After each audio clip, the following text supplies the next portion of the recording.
안녕 친구들. 쌀쌀한 바람 가운데서도 몸과 마음 모두 건강하길 바랍니다. 기도하고 오늘 큐티 시작할게요. 하나님 아버지, 저희 몸과 마음 모두를 하나님의 말씀으로 따뜻하게 데워주세요. 예수님의 이름으로 기도드립니다. 아멘. 지난 화요일 본문에서 성막 만들기가 끝났고 수요일에는 영수증 처리까지 다 했어요. 그런데 성막 전체의 완성은 아니었네. 어제 오늘 본문에서 제사장과 대제사장의 옷을 만들어야 끝납니다. 제사장의 옷에 관해서는 지난 영상에서 설명했으니까 오늘은 성막 제작을 완료할 때마다 붙은 평가와 모세의 축복을 중심으로 살펴볼게요. 먼저 본문을 읽으면서 반복되는 문장에 밑줄을 그어보세요.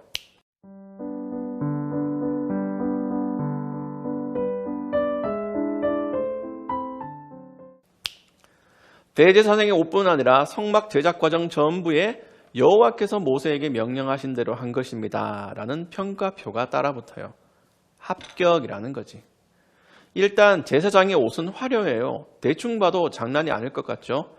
대제사장의 옷은 무려 7겹이나 옷을 받쳐 입고 보석을 12개나 달았다고 하니 상상할 수도 없는 아름다움이었을 거예요. 그런데 평가는 그 옷의 가치보다 설계도대로 완성했느냐 안 했느냐로 부여됩니다. 옷의 정당성은 하나님의 명령에 따라 좌우되는 거예요. 명령하신 대로 했다는 걸 순종이라고 불러요. 순종하면 또 생각할 것도 적용할 거리도 많지만 두 가지를 잘 묵상하자. 첫째, 예수님이 완전한 대제사장이시다. 순종에 관해서 최고 권위자는 예수님, 최고수도 예수님, 만렙도 예수님, 유일하게 미션을 완료하신 분도 예수님이세요.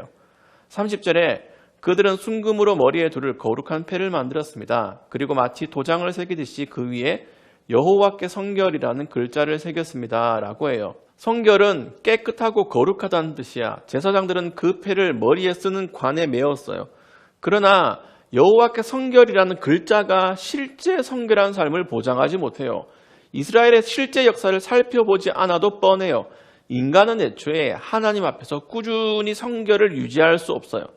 그러나 예수님은 항상 거룩하셨고 항상 순종하셨고 항상 하나님의 뜻에 맞게 사셨어요. 우리가 받는 은혜는 그 예수님의 거룩하심과 순종과 삶을 우리 것으로 인정해 주시는 방식입니다. 둘째, 그래서 우리도 제사장이다. 영적 제사장. 우리 삶으로는 항상 성결하지 못하지만 예수님을 믿는 한 우리는 성결하다고 인정받아요. 동시에 거룩하고 진실하게 깨끗하게 살아야 할 의무도 받았어요.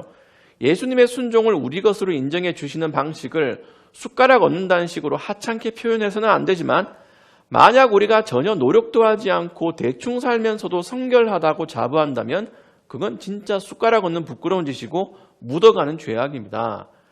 제사장의 옷이 아무리 아름다워도 거기 달린 것들이 세상 없는 반짝거림이라 할지라도 하나님이 명령하신 대로 만들지 않았다면 보석 하나라도 다른 걸 달거나 더 추가했다면, 즉 순종하지 않았다면 불량품 취급을 받았을 거예요.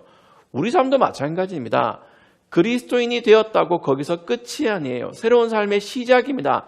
남은 삶을 예수님을 닮아가는 모습, 순종으로 채워야 돼요. 하나님이 명령하신 대로 살아야 돼요. 이 내용을 적용해 볼까? 나는 어떻게 순종하며 살아야 될까요?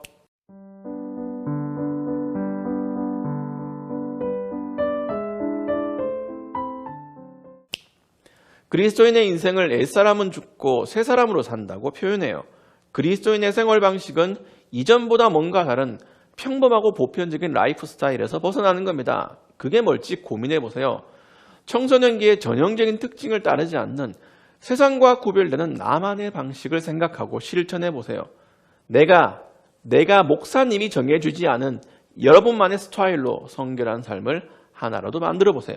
둘째 문단은 지금까지 성막에 관한 내용을 전부 요약합니다. 그러고 나서 마지막에 모세가 그들에게 복을 빌어주면서 마무리해요. 이것도 완성과 시작입니다. 성막을 완성했어도 할 일이 남았어요. 머릿속에 새겨질 정도로 다시 말할게요. 출애굽의 목적이 가나안 땅 도착과 하나님 나라 건설, 성막은 그 목적을 이루기 위해 하나님이 으쌰으쌰 해주시는 도구입니다. 성막이 이스라엘과 함께 한다는 건 하나님이 그들과 함께 하신다는 뜻이고 하나님이 함께 하신다면 순순히 가나안 땅에 들어갈 것이고 하나님 나라를 잘 만들어서 대대손손 하하호호하면서 가나안 땅에서 배 두들기며 잘 먹고 잘 살게 될 거예요. 그래서 모세의 축복은 수고했어 오늘도가 아니라 수고해라 언제나입니다.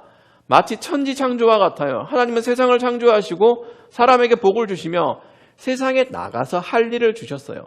이스라엘 사람들이 모세를 통해 받은 복도 똑같은 방식이에요. 에덴 동산과 같은 성막이 완성되었지만 이스라엘은 계속 수고해야 합니다. 그러나 하나님의 복은 그들 머리 위에 항상 있어요. 우리도 똑같은 복과 은혜를 받습니다. 긴 인생 가운데 수고와 고생이 많긴 해요. 그러나 하나님이 미워하셔서 그러시는 게 아니에요. 내가 그렇게 느낄 수는 있어도 내 머리 위에는 하나님의 복이 항상 머물러 있어요. 그럴 때 우리는 자발적인 수고를 해야 합니다. 경건하기 위한 노력, 예배를 빠지지 않으려는 노력, 큐티를 열심히 하는 노력으로 삶이 바뀌면 하나님의 복이 머리 위에서 더 선명해질 거예요. 어떻게 살아야 할까? 가끔 이런 적용도 좋을 것 같아요.